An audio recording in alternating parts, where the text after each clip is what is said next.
quickly on, get revives, and get going, as Poochills is literally surrounded. The best bet for him here would be to create, I guess, 2 1v1s, essentially, here. But if ArkAngel and Evil Patrick play this correctly, unless they literally both run him together, depends on where they is, he's going to get the jump on them. Double headshot, double down, double kill from Poochills. ArkAngel Predator have messed it up completely. They knew he was in here, and yet they couldn't do a thing about it. The M249 just ends up murdering them.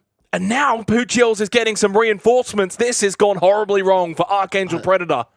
The best part is he doesn't even need to reload. He's still more than equipped and ready for this. I thought that there was no way the rest of daytrade could push into this with ArkAngel Predator on the high ground on the southern side, but Vernotika's gone straight past Mad Dog. He might get caught completely unawares, but he's not going to take the shots just yet. He will actually let him pass, and maybe that was a sensible maneuver, but you might have got 1 kill back out of it, but it would almost certainly have been traded almost instantly. So ArkAngel Predator will at least continue on for now, but daytrade, man, Poochills, that spray was so clean. 2 headshots as well. Unbelievable stuff. Not able to do much damage in that department, though. Escalusia and Thanawat for Made in Thailand need to be careful as they drive by Seiryu.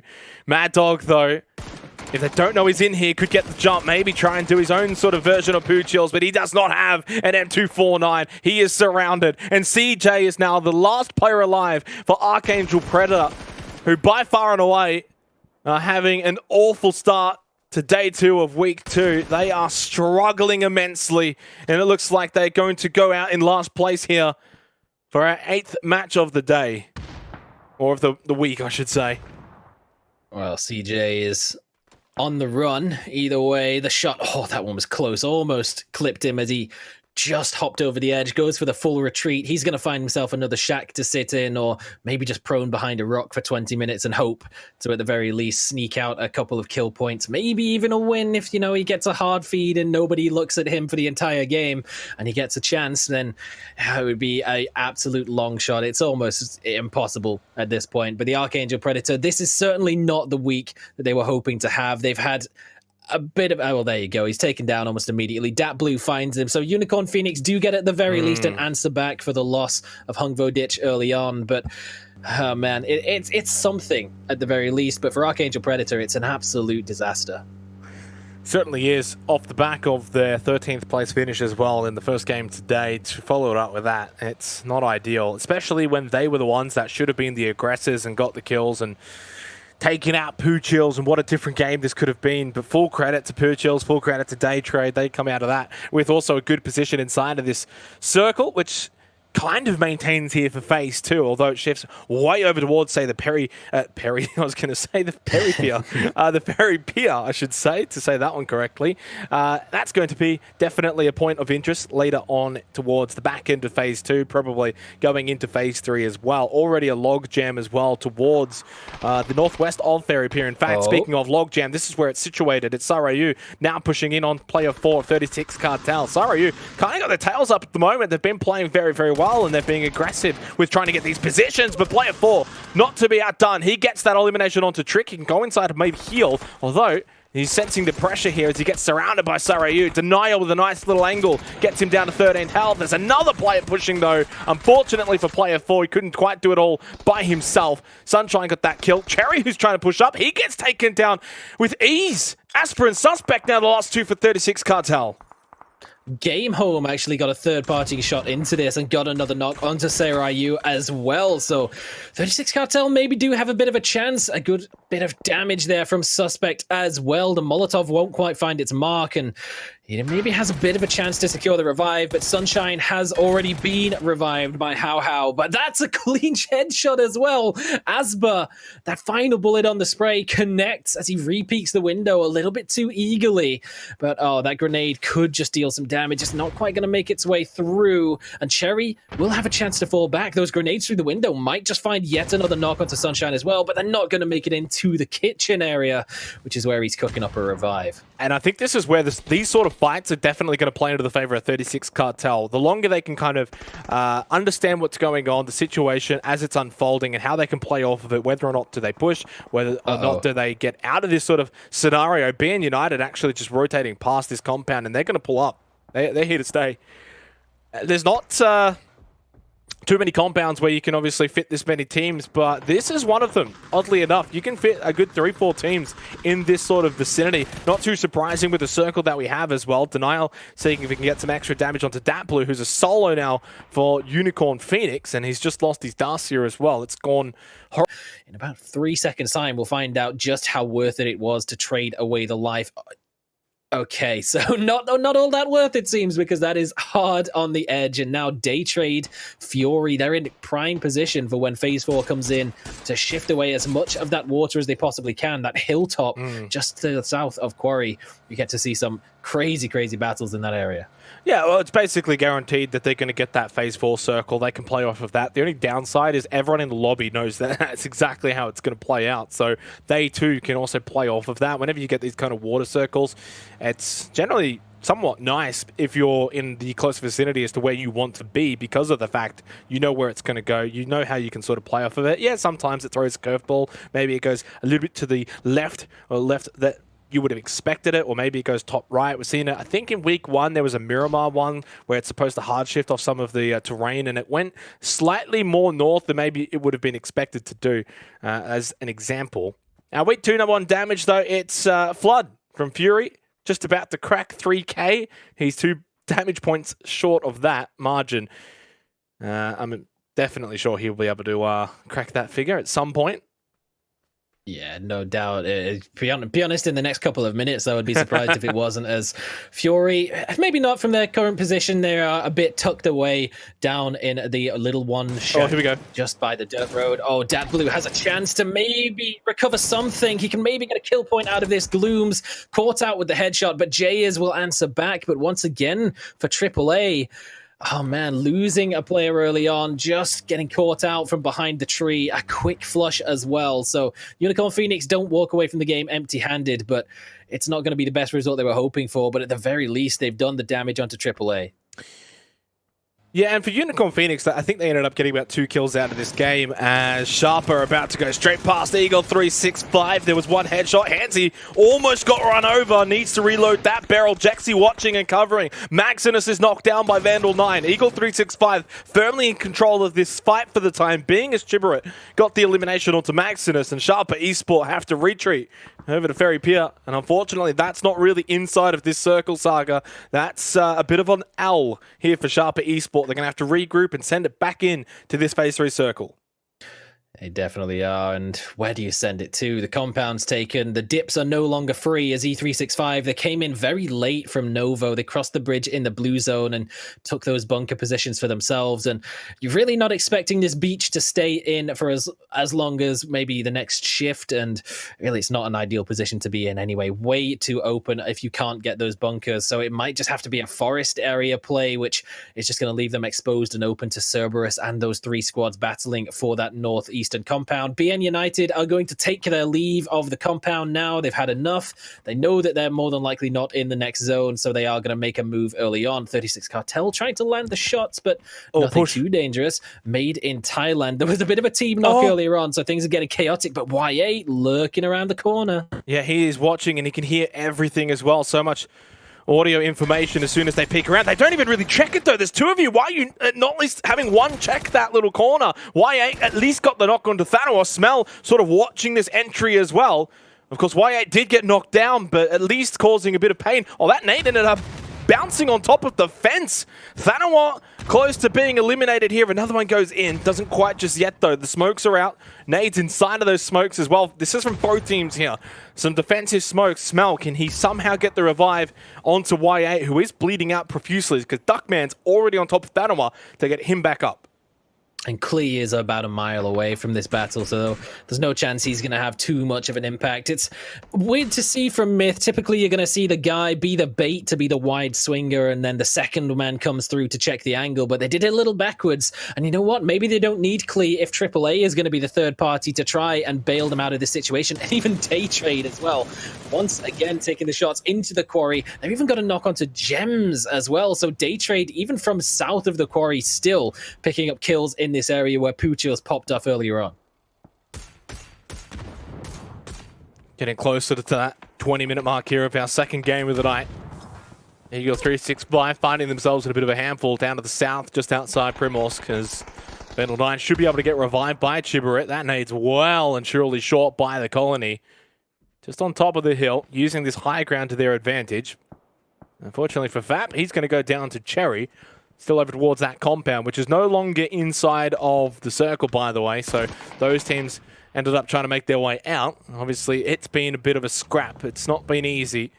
Terrorist down now, Fap, down a player. Jekzy getting bombarded quite literally by these nades, but, you know, generally when you're throwing nades down a hill, it's never easy to land them. That was a good one, though, from Carlbs. The kill feed's still lighting up, but it's in favor of Daytrade and 36 Cartel. No, as Cerberus losing more players here, and again, now just down to Hanzyy.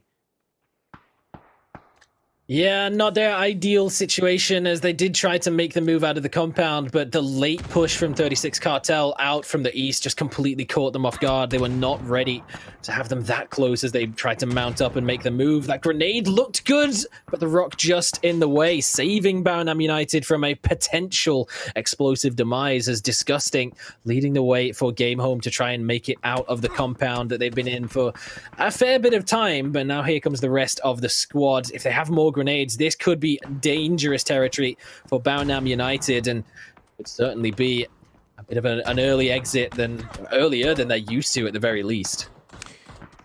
Phase 5 circle right on top of Daytrade. Fury in a good spot as well, especially with that compound. 36 Cartel out in 13th position, but found themselves a few kills, got involved in a couple of fights, did some nice things. Game Home, though, in a pickle, in a pinch, as always, with their backs against that blue wall. 3007 or 3007 or 3007, however you want to say it. It's knocked by Belmol. Unfortunately, I think the rest of his teammate probably going to follow him soon to the grave. Daytrade just farming the kills on top of the fact that they've got this circle. Saga, they are making the most of this situation, but can they find that chicken dinner? It would definitely be a big beneficial boost to them, to say the very least. Fury as well, looking to do it in a little more of a quiet manner than they typically do. Maybe adjusting their playstyle. They have been struggling. I know Insight was talking about how hard it is to close out a game, so maybe they're just going a little bit less aggressive. They're going to let Daytrade take the high ground and take all the fights, and they're going full defensive mode. And they've actually got a bit of assistance from Sharper as well, as Colony look to try and make a push out of Primorsk, run face first into a brick wall. Sharper getting both members down early on, and a third. And now a recrash onto Belmont. The Molotov goes through the window of the shack, and he is in serious trouble. Yeah, he tried to sneak out with them catching him, but unfortunately that was unsuccessful. Vanotica as well, watching this happen and unfold. He gets involved with that knock. Hanzyy too, now down on the ground. Chibiritt and Vandal just trying to unleash all of these smoke grenades to, of course, buy them some time, provide this cover. But they're on the wrong side of the road. They can't expend too many. If you expend them all in this position, crossing that road going towards phase 6 is going to be virtually impossible. 3 nades for tNial, 3 chances to maybe find these kills here on the 2 members of Eagle 365. Somehow he's overthrown it. I thought he may have actually been too far, but these are all going way too far away from the shack. Chibiritt makes the cross on the other side of the road, but he took a headshot immediately. Now he's very low, quite literally on 1 health. The name from 6 sacks will get Chibiritt. And I think for Eagle 365, their demise here is upon themselves. Or is it? 6 sacks getting tagged down extremely low by Vandal9 as he tries to take the peek around the edge of the smoke. The 3x barrel not quite finding its mark and has to try and peek up over the top of the smoke. So Hanzyy, he's got the utility in tow as well. So if he gets in a position to return fire with some of that lethal utility, it could definitely flush Sharper out from this position. But Game Home being a problem from behind, they did so much damage onto Chibiritt as well, just softened him up enough. And now Daytrade as well with an angle under the vehicles, looking to secure the flush. Vandal extremely low. He's got a toe exposed to Vanotica, and it's not even going to be necessary. The Molotov of tNial will finish off both, and now Hanzyy all alone in the shack.